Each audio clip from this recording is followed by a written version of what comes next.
Hi, and welcome back to our Okinawan Kempo YouTube channel, showcasing some techniques of Kiyojute Ryu. We're in the midst of the series on the Kihon Jugoho, or the 15 basic methods, which sort of form the kernel of movements that make up, really in a way, all the 10 arts of Kiyojute Ryu. We've done throws, we've done ukewaza, or techniques of receiving. I'd encourage you to go back and look at those. Tonight, we begin looking at the striking techniques required for yellow belt, and some of those are linear and some of those are circular. So the phase one reverse punch is done in super traditional fashion. We take horse stance, which means our toes are pointing forward, our legs and thighs are engaged, we're gripping the ground with our feet. Again, this is good lower body exercise, just standing in horse stance. Lots of legends about Shaolin monks doing this for ridiculous amounts of time in their temple training. When we throw reverse punch, we call it reverse because it goes from palm up to palm down. Also in Kiyojute Ryu, we emphasize the punch is off the shoulder. Striking to the center line without a foot behind me to brace is very bad physics, and Isaac Newton will push you away from your target if you do that. So I line up my fist with my shoulder and then practice the reverse punch, putting all of my force into the 1-inch square over my two big knuckles.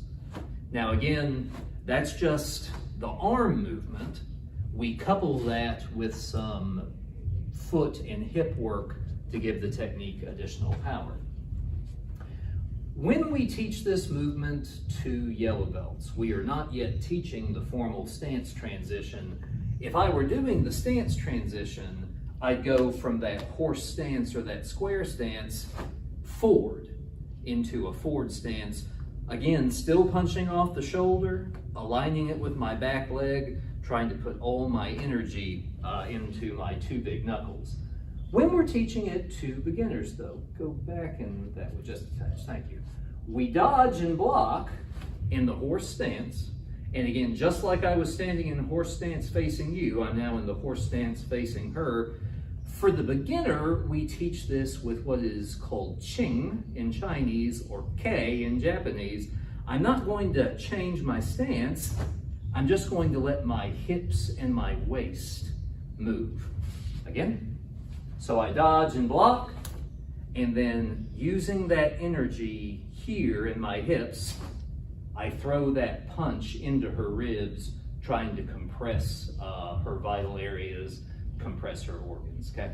Now, for those of you who know something about Okinawan karate, the defensive idea was ikin hisatsu, one blow and certain death. And that's why there was no fighting, no competition in original karate.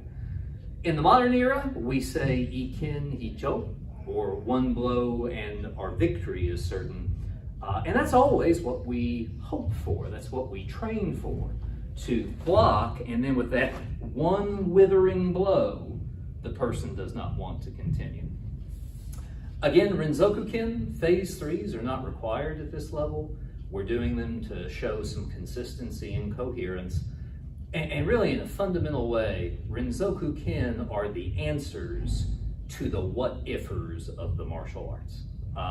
And to do an example. Suppose someone said, well, what if I moved my elbow back to cover, which is one of the translations of uke, to cover that punch? Well, the first thing I would say, even though that's not a vital area, that's going to hurt real bad as I punch into that bone and punch into that muscle. But what would we do from there? It's very easy to let my hands circle up and do an uraken to the temple.